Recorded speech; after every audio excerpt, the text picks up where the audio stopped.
Assalamualaikum warahmatullahi wabarakatuh. Di sini saya akan menjelaskan tentang materi kajian sosiologi dengan gerakan tarekat. Nah, apa sih tarekat itu? Tarekat itu dari segi etimologi, kata tarekat berasal dari bahasa Arab torikotun, merupakan bentuk dari isim mufrad yang jamak toroik, yang berasal dari fi'il madhi toroko yatruku torkon, yang artinya jalan atau tata cara. Adapun dari Syekh Abu Bakar mendefinisikan tarekat itu sebagai jalan petunjuk dalam melakukan sesuatu ibadah sesuai dengan ajaran yang ditentukan oleh Nabi Muhammad SAW.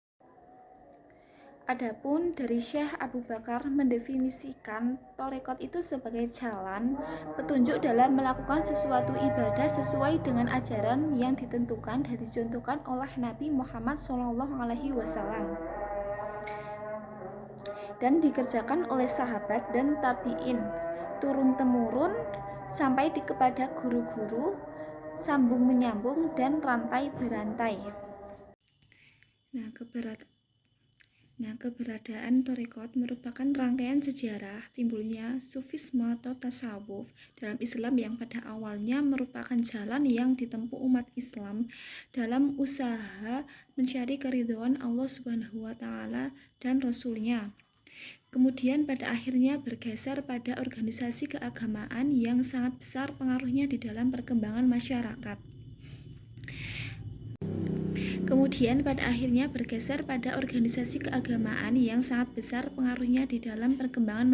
Islam, baik internasional umumnya maupun Indonesia khususnya. Salah satu tarekat yang berkembang pesat di Indonesia adalah tarekat Naqsabandiyah dan berkembang dan bercabang-cabang di beberapa daerah dari benua Asia seperti Cina, Turki, India, dan Jawa. Saya akan menjelaskan proses dari tarekat. Proses dari tarekat itu dari masuknya tarekat ke Indonesia. Sejarah tarekat di Indonesia dimulai bersama dengan masuknya ajaran agama Islam ke bumi Nusantara. Kala itu, sebagian besar ulama yang datang ke Nusantara diyakini telah mengajarkan agama Islam dengan kapasitas mereka sebagai guru-guru sufi. Adapun tarekat diketahui kali pertama berkembang di Indonesia sekitar pada abad ke-16 Masehi.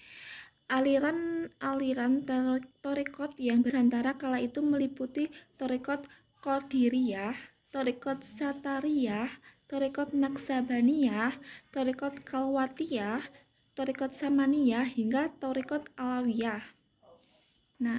Ada dampak sosial dari tarekat. Dampak sosial dari tarekat itu ada 3. Yang pertama, penguatan nilai-nilai moral. Yang kedua, perubahan sosial. Dan terakhir, konflik sosial. Yang pertama, penguatan nilai-nilai moral. Tarekat mengajarkan nilai-nilai moral dan spiritual yang dapat meningkatkan kualitas hidup masyarakat. Yang kedua, perubahan sosial. Tarekat dapat menjadi agen perubahan sosial seperti yang terjadi dalam gerakan reformasi Islam di Indonesia. Dan terakhir, ada konflik sosial. Tarekat juga dapat menjadi sumber konflik sosial, terutama jika terjadi perbedaan penafsiran ajaran atau persaingan antar tarekat. Selanjutnya, ada pendekatan sosiologis dalam mengkaji gerakan tarekat. Ada 3, yaitu pendekatan fungsional, pendekatan konflik, dan pendekatan interpretatif. Pertama, pendekatan fungsional. Pendekatan ini melihat peran tarekat dalam menjaga stabilitas sosial dan memelihara nilai-nilai sosial. Yang kedua, pendekatan konflik. Pendekatan ini melihat tarekat sebagai sumber konflik sosial, terutama dalam konteks persaingan antar kelompok atau perebutan sumber daya. Dan terakhir, pendekatan interpretatif. Pendekatan ini menekankan pada pemahaman makna dan simbol yang terkandung dalam ritual dan praktek tarekat. Yang terakhir, ada pendekatan interpretatif. Pendekatan ini menekankan pada pemahaman makna dan simbol yang terkandung dalam ritual dan praktek tarekat. Kesimpulannya, thariqat adalah melakukan pengamalan yang berdasarkan syariat yang disertai dengan ketekunan dalam beribadah sehingga sampai pada kedekatan diri dengan Allah. Sekian dari saya. Wassalamualaikum warahmatullahi wabarakatuh.